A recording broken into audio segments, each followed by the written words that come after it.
इस तरह से अमेरिका मिडल ईस्ट के अंदर अपना दबाव बढ़ाता जा रहा है और वहाँ पे वॉरशिप है और उनकी जो सबमरीन है उनको सबमरीन के थ्रू उनको क्या कहते हैं ख़त्म करते जा रहा है। तो उसके क्या कहते हैं इंडिया और वर्ल्ड वाइड को इसको फेसेस करने पड़ रहे हैं, क्योंकि जो पर्शियन गल्फ है इसके अंदर सबसे ज़्यादा ऑयल प्रोडक्शन होता है और इंडिया के कारण ऑयल यहाँ से खरीद नहीं पा रहा है ना। उसने रशिया के कारण और ईरान क्या कर रहे हैं वहाँ से यूएई के ऊपर, ओमान के ऊपर जो ऑयल टैंकर्स हैं उनके ऊपर यहाँ पे क्या कर रहे हैं, जिससे ऑयल टैंकर्स आते हैं तो उनके ऊपर कहते हैं मिसाइल दाग रहे हैं, किसके कारण कि वर्ल्ड ऑर्डर का ध्यान यहाँ पे आए और यहाँ पे क्या कहते हैं सिचुएशन हैंडल हो। और ईरान ने अभी मना भी कर दिया कि हम सीज़ फायर नहीं करेंगे, किसी के सामने झुकेंगे नहीं। मेरे हिसाब से सही है, किसी कंट्री के लिए ये होना भी चाहिए, लेकिन ये वर्ल्ड ऑर्डर के लिए ठीक नहीं है। तो इसके कारण क्या हो गया कि जैसे सिचुएशन ख़राब हुई तो अमेरिका ने बोला कि कोई बात नहीं, आप यहाँ से ऑयल नहीं खरीद पा रहे हो तो 30 दिन के लिए इंडिया को ये बोल दिया, वेवियर छूट दी है कि आप यहाँ से रशियन ऑयल खरीदें, हम उसके ऊपर कोई क्या कहते हैं ड्यूटी नहीं लगाएंगे। जिससे के कारण यहाँ पे क्या कहते हैं सिचुएशन ख़राब हो गई थी। इंडिया ऑयल नहीं खरीद पा रहा था, ना रशिया से खरीद पा रहा है, ना ही क्या कहते हैं ईरान और इराक से खरीद रहा है, क्योंकि स्टेट ऑफ हॉर्मुज़ है वो पूरी तरह से मतलब चोक हो गया एक तरह से। तो अमेरिका ने इस तरह इसको अमेरिका के जो डोनाल्ड ट्रंप है उन्होंने इसको बोला है। और क्या कहते हैं टैंकर से जिस तरह से कोई टैंकर्स हैं यहाँ पे इनके ऊपर जैसे ऑयल सप्लाई वाला टैंकर है उस पर मिसाइल डाल दी तो ये पूरा खत्म हो जाता है। और मिशन गल्फ है, ये सबसे ज़्यादा मेन चीज़ ये है स्टेट ऑफ हॉर्मुज़। ये क्या कारण है, क्योंकि यहाँ पे जो ईरान का कंट्रोल है मैक्सिमम, और यहाँ से जैसे शिप आती है जैसे सऊदी अरब से आगे दुबई से अपना तेल लेके आ रहे हैं यहाँ से, और यहाँ पे आए और ईरान ने मिसाइल मार दी, सारी चीज़ खत्म। जैसे क्या कहते हैं व्यापार खत्म, सारी चीज़ खत्म, क्योंकि ईरान अब इस समय ये देख रहा है कि मेरी प्रायोरिटी होनी चाहिए। मेरे लीडर मार दे तुमने एक साल के अंदर दो, तो अब मैं कुछ भी करना चाहता हूँ। वो अमेरिका तक नहीं पहुँच सकता, लेकिन वो यूएई तक तो पहुँच सकता है, वो सऊदी अरब की तरफ तो पहुँच सकता है। तो और अगर ये भी नहीं पहुँच सकता तो वो चाह रहा है कि जो मैं क्या कहते हैं यहाँ से व्यापार हो रहा है उसको चोक कर दूँ। और इसका ये वो सही भी हो रहा है, क्योंकि इसके कारण यहाँ पे वर्ल्ड डिसऑर्डर क्रिएट हो रहा है। अब जो ये चीज़ें अमेरिका ने हमें छोड़ दिया कि रशियन ऑयल 30 दिन का खरीद सकते हैं, तो उनको ये ट्विटर हैंडल है, जैसे हमारे नीलमणि सीतारमण होती हैं ऐसी फाइनेंस सेक्रेटरी है वहाँ पे वो स्कॉट जी। तो इन्होंने भी क्या कहते हैं ऑफिशियल उनका ट्विटर हैंडल है। तो उन्होंने बताया कि किस तरह से शेयर किए थे अपनी ये बातें, किस तरह से इंडिया क्या कहते हैं यहाँ पे अपना वो ऑयल खरीद सकता है। तो उन्होंने बोला कि इंडिया के ऊपर क्या कहते हैं टेम्प्रेरी टेम्प्रेरी मतलब कुछ दिनों के लिए 30 दिन के लिए वो करा है उनको रशियन ऑयल खरीदने के लिए। और ये कहते हैं शॉर्ट टर्म मेजर है, मीन्स ये कुछ समय के लिए इन्होंने बोला है कि ये बेनिफिट नहीं करेगा रशिया को, क्योंकि ये हम शॉर्ट टर्म के लिए कर रहे हैं। और ये ऑलरेडी स्टैंड ऑफ सी, और इन्होंने बोला है कि इंडिया ने essential partner for United state, क्योंकि अब धीरे धीरे आपको पता है क्या कहते हैं, और बहुत लोगों का मार्केट के अंदर पैसा लगा हुआ है हमारे इंडियन मार्केट के अंदर, स्टॉक मार्केट के अंदर, और वो स्टॉक मार्केट लगातार दिन पे दिन मतलब कि 2% अप्रॉक्स डाउन जा रही है। तो वहाँ के जो क्या कहते हैं इन्वेस्टर हैं उनके लोग नुकसान हो रहा है। तो इसलिए उन्होंने बोला कि ये पार्टिसिपेट कर सकता है, ये परचेज कर सकता है वो यूएस ऑयल भी बाद में आगे जाके ग्लोबल एनर्जी के लिए हम इस पे काम करेंगे। तो क्या कहूँ, ये बढ़िया काम हो रहा है जो इंडिया के लिए मज़ा है। लेकिन जो ये 30 दिन है ना ये मेरे को थोड़ा डिसअपॉइंटेड कर रहा है, क्योंकि इंडिया को है ना जैसे मैक्सिमम जो ऑयल खरीदता है इंडिया, वो कहाँ से खरीदता था अभी तक।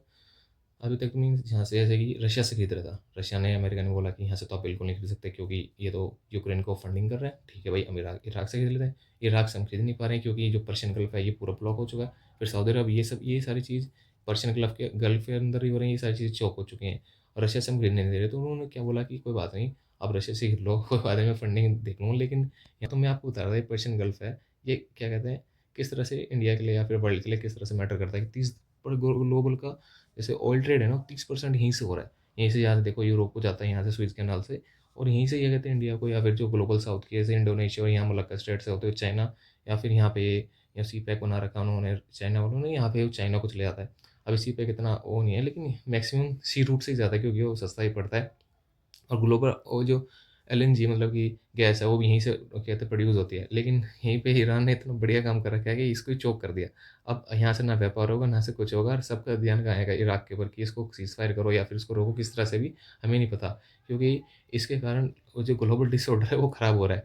अब वो क्या कहते हैं ईरान यहाँ पे भी मिसाइल मार रहा है, सऊदी अरब के अंदर दुबई के अंदर भी मार रहा है, और इधर भी मारा जा रहा है। और इधर तो ये कहते हैं इसराइल के अंदर तो मार ही रहा है, क्योंकि इसराइल और ईरान की वॉर चल रही है मैक्सिमम। और जो इंडिया यहाँ पे जो उनके वो बने हुए हैं बोलते हैं जैसे कि मिलिट्री बेस होते हैं ना, उनके ऊपर वो स्ट्राइक कर रहे हैं। तो ये हिसाब से ईरान भी अपनी तरफ से सही कर रहा है। लेकिन हमारे लिए क्या इंपॉर्टेंट है, हमारे लिए इंपॉर्टेंट है कि हमें ऑयल चाहिए। हमें मतलब कि कोई लड़े मरे, अपना नेट इंटरेस्ट होना चाहिए कि यहाँ से जो ये ऑयल है वो इंडिया के पास आना चाहिए, और इंडिया के अंदर व्यापार करो, आप लड़ो मरो, हमें कोई मतलब नहीं है। बस आप शांति से काम करते रहो। अगर ये अनस्टेबल होगा ना तो इंडिया अनस्टेबल हो जाएगी, क्योंकि मैक्सिमम जो सप्लाई ग्लोबल सप्लाई चेन है, means global supply chain means ये कहते हैं हमारा जो व्यापार हो रहा है, और व्यापार मीन्स हमारा जो oil oil and natural gas है वो इंडिया में सबसे 80% नेचुरल गैस यहीं से पास होता है। और इंडिया को भी मैक्सिमम ऑयल यहीं से होगा, क्योंकि हमारे पास अभी के इतना खुद का ऑयल है, बॉम्बे है में थोड़ा सा हमारे पास, और यहाँ डिग बॉय में है। तो यहाँ से तो है नहीं कि पूरी इंडिया की जो नीड है उसको कवर कर सकते हैं। तो इसलिए हमें ये जो क्या कहते हैं रीज़न है, ये जो रीज़न है इसको स्टेबल करना पड़ेगा। इस तरह से कपिल सिब्बल हैं, मेरे को उनका ये अच्छा लगा कि उन्होंने बोला कि जो हमारी जो जैसे फॉरेन पॉलिसी है ना, वो इंडिपेंडेंट होनी चाहिए, लेकिन जो 30 दिन है इसके ऊपर एक काम करना पड़ेगा हमें। जो 30 दिन ये बोल रहे हैं, हमारी मर्जी, हम 30 दिन खरीदें, 200 दिन खरीदें, या फिर कुछ भी खरीदें, तो शेंशिंग है, इसके ऊपर से थोड़ा काम करना पड़ेगा इंडिया को अपनी फॉरेन पॉलिसी के अंदर। तो जो रशिया के साथ अब क्या कहते हैं, ट्रेड डील क्या, वो ट्रेड तो हम करते आ रहे हैं, बस अब ऑयल भी खरीद सकते हैं, लेकिन 30 दिन वाला थोड़ा दिक्कत है। जो अमेरिका के प्रेसिडेंट हैं बहुत शार्प शार्प हैं, उन्होंने मौका देखा कि कोई बात नहीं, ईरान से नहीं खरीदा रहे, वैसे भी क्या कहते हैं वो इंडिया से खरीद वो रशिया से खरीदेंगे, तो इससे अच्छा हम ही बोल देते हैं कि सर आप खरीद लो। ये जो व्यक्ति हैं बहुत ज़्यादा शार्प हैं।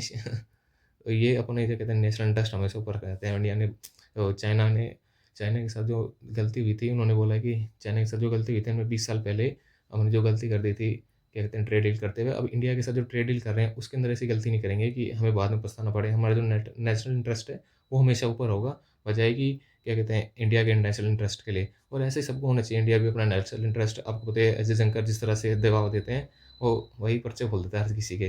तो फिर मिलते हैं नेक्स्ट वीडियो में। Thank you. आपको वीडियो अच्छी लगे तो चैनल को सब्सक्राइब कर लेना।